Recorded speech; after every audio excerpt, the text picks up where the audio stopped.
Hey, what's going on, guys? I'm going to go ahead and show you on how to install the first layer of protection on a torch down roof, which is going to be your base sheet, which is going to be mechanically attached with simplex nails today. So enjoy.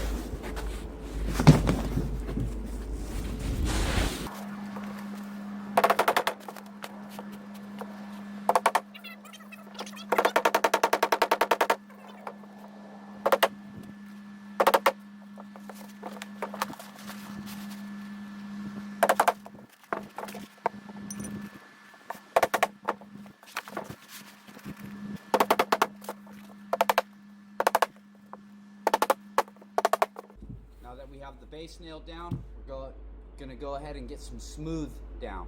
This would be the first one that gets torched on. So always make sure you have your proper safety gear, gloves, glasses, head protection if it's required on the job site. Make sure you got the right shoes on. I'm out here doing demonstrations so I don't have to. And the big one, when working a torch down system, is to make sure that you always have the proper way to put out anything unexpected.